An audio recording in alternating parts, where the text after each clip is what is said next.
For Reza and I, Darian brought joy to our lives from the get-go. He was fiercely independent, incredibly hardworking, and always set high bars for himself. At 3.5 years old, his mommy and me time was to go to the hardware store where he would give advice to grown shoppers on which brand of weed eaters and edgers they should be buying, and why. You should buy the Husqvarna 128 weed eater. It has a smart start. Ian won an award in the second grade for the most honest student in his school. Growing up, this level of honesty was sometimes hard for adults in his outer circle to mitigate, but those who were close to him admired him for it. The same year, at 8 years old, Ian wrote to the city of College Station recommending that traffic signals should have timers on them so cars would know how much time they had before the need to stop. The city declined, citing it would likely lead to drivers being less safe and speeding more, but the following year, the city introduced timers on crosswalks. When Ian was 9 years old, he collected 300 signatures in our neighborhood on a petition to ride his go-kart on city streets. The Kirkland City Council accepted his petition but politely declined his clever plan to get more road space for his driving. With talents and interests ranging from music, chess, cars, and reading while growing up, he aspired to be a mechanic and an artist. Ian was a humble and modest person who would give the shirt off his back to those in need. As a young child, he often gave away his allowance and food to homeless people he encountered in our travels. Anytime he bought a meal and saw a hungry homeless person, he ran out and shared his meal. Growing up, K-Top was a very special place for Ian. At 15, he started volunteering at the cafe here. This was a time of great isolation in Ian's life, and K-Top provided a safe and nurturing environment to Ian to thrive. The counselors here gave him the confidence to put a resume together and go out and get his first job at 16. Again, being the fiercely independent young man that he was, by 18 he worked full-time, and at times he held 2 jobs to put himself through college. Ian attended Running Start at Bellevue College while attending high school. Inspired by a history teacher, he attended UW to become a history teacher. However, being the pragmatic person that he was, he didn't want to graduate with enormous debt, so he shifted his life plans. Ultimately, the love of cars and childhood aspirations took him to the auto body program at Lake Washington Institute of Technology. His hard work at the institute was rewarded by 2 scholarships that further encouraged his path. His mom was here tonight, told me it's up to 70 hours a week while maintaining a Forough GPA.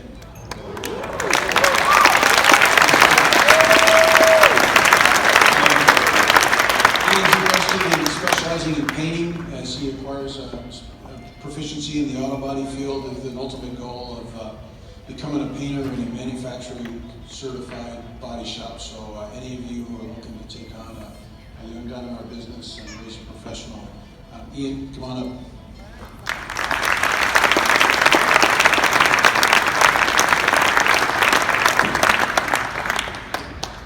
Definitely not gonna lie, that 4.0 is not up to date. But all I can really say is,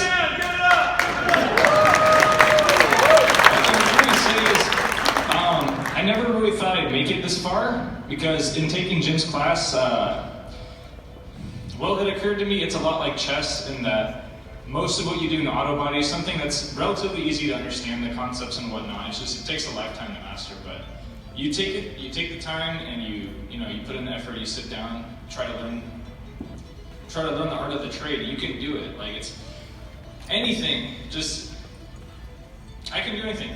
And anything that you want to do is possible. It's easier to tell yourself that it's not possible for you to do and that you're incapable than it is to accept that you are capable of doing something and anything, really, in life. So that's all I really want to say. Thank you, Jim. Thank you for being there for me and my classmates. Thank you for just helping me get to what I'm trying to accomplish in life, painting and auto body. I hope to actually open up my own shop someday.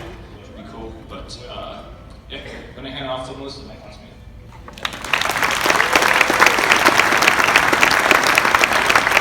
I understand that's your mother right there filming. All right, come on up here, Mom. All right, ladies and gentlemen, give them a round of applause.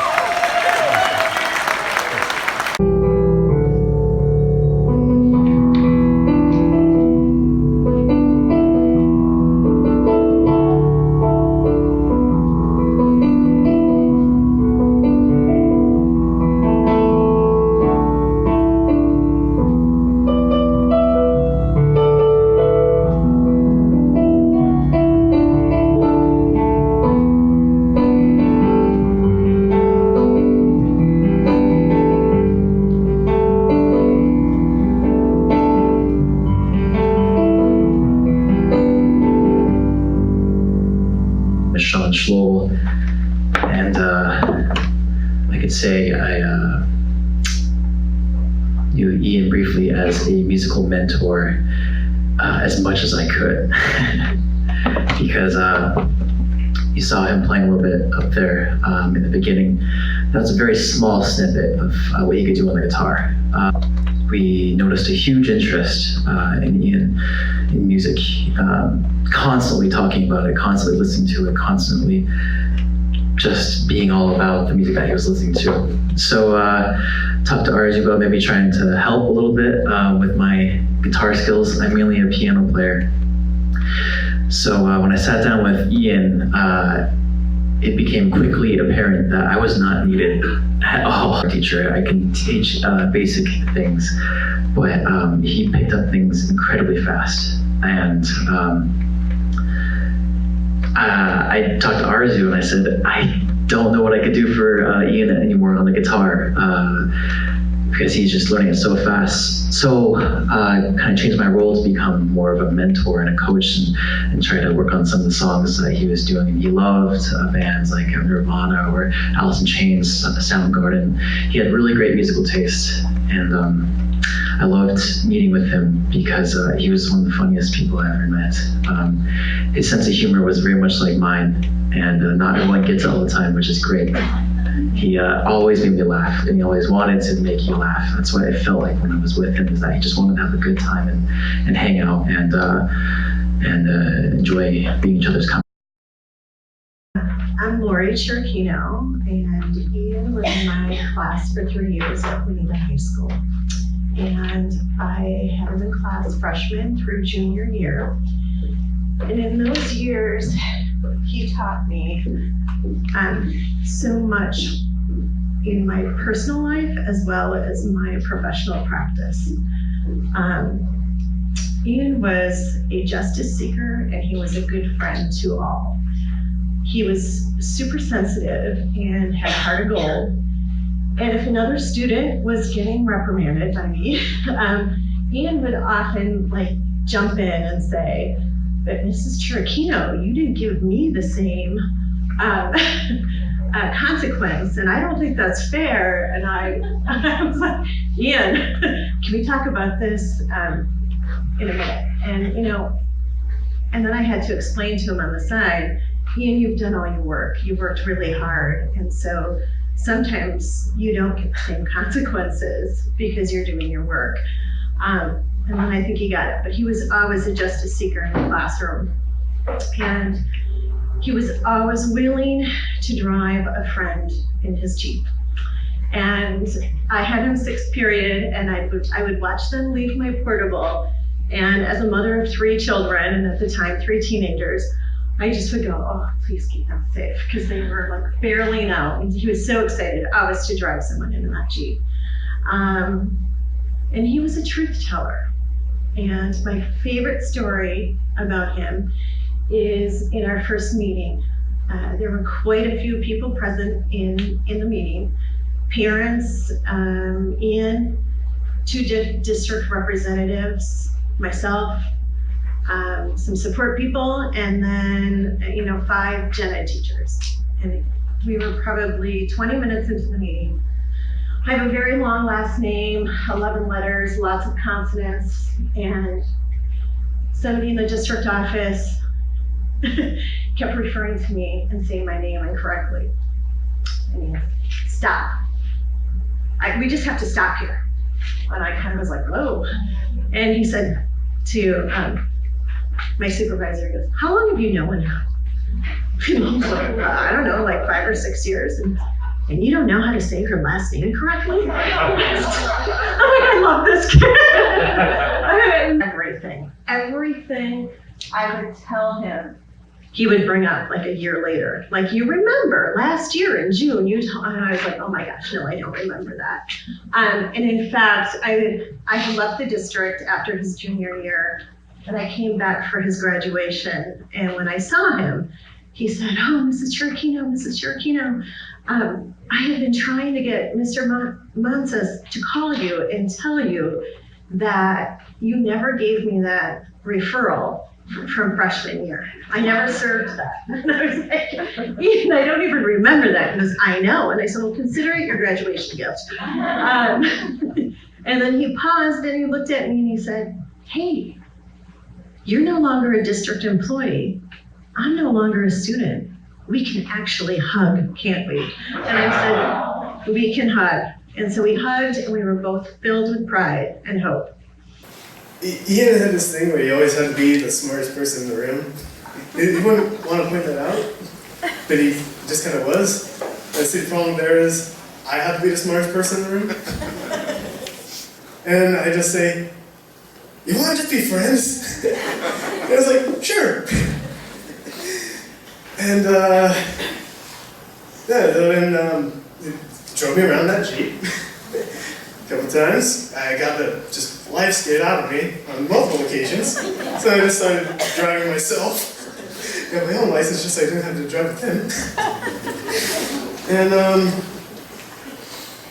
one night, a couple years after I graduated, because I was a year before him, he comes to my door at 8 o'clock at night, and with a, what was that called? A bin of laundry. And he says, "Hey, you mind if I do some laundry at your house?" It's just like, it's 8 o'clock at night, sure, why not? Just like, cool. Pulls out a box with a $10 radiator in it, and says, "Can I also change my radiator in your garage, because I don't have one?" Just like, okay. So I live at home, and so and it's 8 o'clock at night, and the washer's running, and then there's all this wrench sounds of wrenches going on in the garage. My mom walks downstairs and is like, "What the heck is happening?" I was like, "Oh, Ian's here." She was like, "Is he trying to burn down the house?" "No." "Okay." Walks back upstairs, goes to bed. And then he finally gets, after, it's midnight when he finally gets that radiator installed, or a bit after it. And he's just like, "All right, see you tomorrow." Drives off. And I get a text 30 minutes later as I'm going to bed, just like, "Oh, my car caught fire."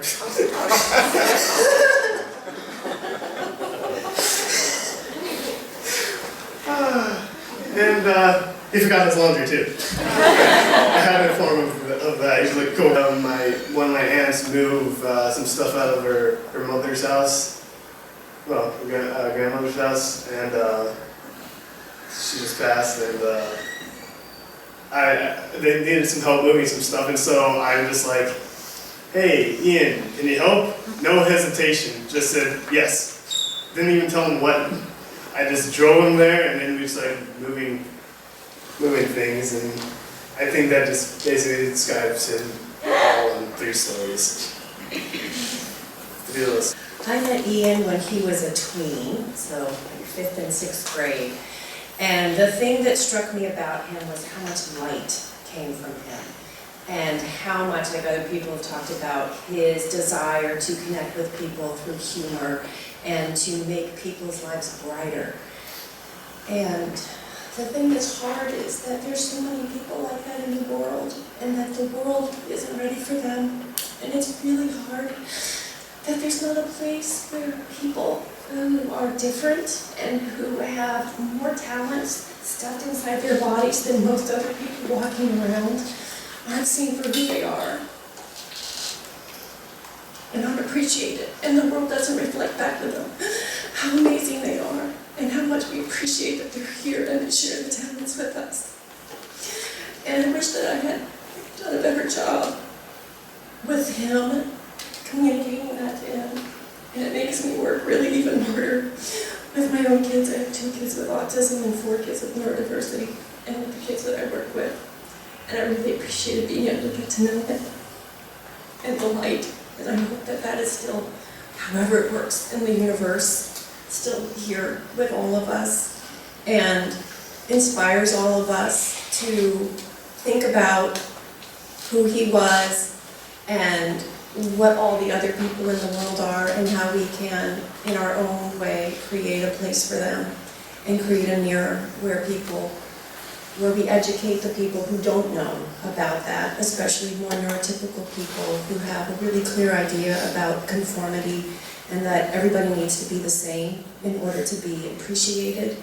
and that that's not true, and that the world becomes a better, stronger, more interesting, more vibrant place the more that we can all educate the people around us about how to create more inclusive environments for people who are different, whose talents explode out of their bodies the way that Ian's did. I knew Ian when he went by Darian in College Station, and he was the best vacuum salesperson ever. When I first started working with his older brother, Cheyenne, he was earning money to buy a Roomba, and he would find any little task that he could do to get paid for. And he would come into our sessions and he'd be like, "Does your house need cleaned?" I'm like, "Well, it does." "Well, I will come clean it," and he had a certain amount, which I don't remember, that he would offer, like, "I will come clean your apartment if you give me this amount of money." And I remember telling him, Darian, I am a starving college student. I'm actually working here so I can make it through college. I don't have any money. "Okay, I'll check back later." And so a week or two would go by and he'd come back in and he's like, "I'll even clean your bathrooms for you." And every time I was like, I don't have any money. And so I saved somehow some money, and he came over and he vacuumed my living room one night for like $5, I think is what I gave him for vacuuming the living room. And there was another time that we were overworking and he came in one day and he says, "I know you're here for Cheyenne, but it's really important that we spend time together too."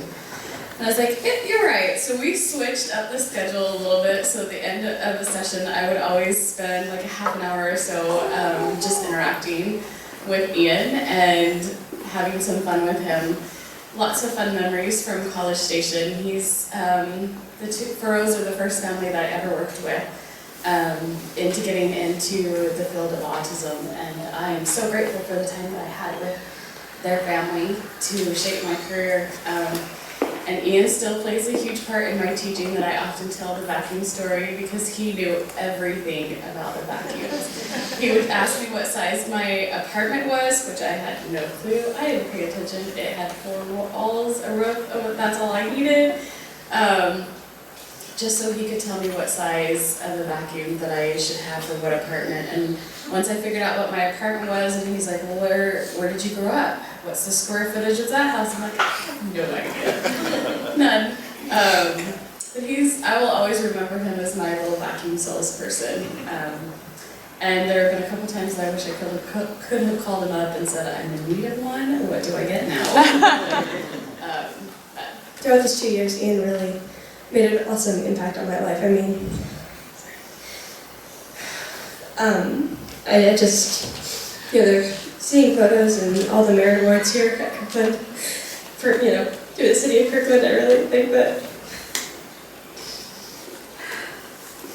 Ian really embodies Kirkland as a city. And through being himself and through everything, he embodies Kirkland as a city. When he was in high school, he really was there for everyone, just depended on where he was, and he's just a very special soul, and just his love for music really just literally amplified his incredible person that he was, and really thankful to have gotten to know him, even though our time was shorter than we anticipated. And he just was so happy to finally have that outlet, that way of connecting to people. Being up here, in K-Tub, I think he was playing the bass, but details. Just seeing him perform, and he's just so happy doing what he loves. It's incredible. They came to visit us in Texas, my husband and I, years after they had moved back up here, and then they came to visit us. We live in the Dallas-Fort Worth area, and that was for the first time where I was referring to him as Darian, and was politely informed that it was no longer Darian. It was Ian, as if Darian was not his name ever. I'm listening to other people who have shared or looking through things, and I'm realizing that his personality was his personality from the beginning all the way through. He was honest. He knew his stuff, and he always let you know what he knew. There was a lot of but what about this? And but what about this? I lived with them for about a month up here in Kirkland. My bedroom was right next to his, and him and Cheyenne would come in and kind of like want to cuddle me, whereas Darian would come in and just start going, just start chatting off what's our plan for today, what we're going to do for today. The thing, it popped up about a week ago. He had posted on my Facebook page that he was getting his driver's license and wanted to make sure that I knew that he was going to be getting that. His smile, you're getting to see all the pictures again, it's that same smile that he had when he was little bitty.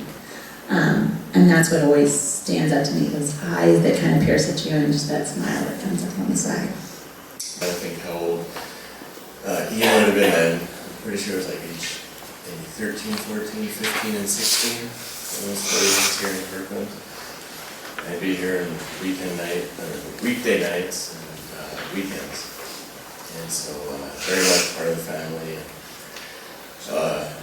I can remember him writing his resume up on the kitchen table and studying. And one of the things he liked to do with me was give me advice about my car. And I don't know anything about cars. I was trying to think. I think it was a Kia Optima. And he'd be like, well, you should consider this car, and you should consider this car next. And he'd come out and be like, oh yeah, that's right, I want this. And then the other thing that he really liked to do was really push his humor with me. So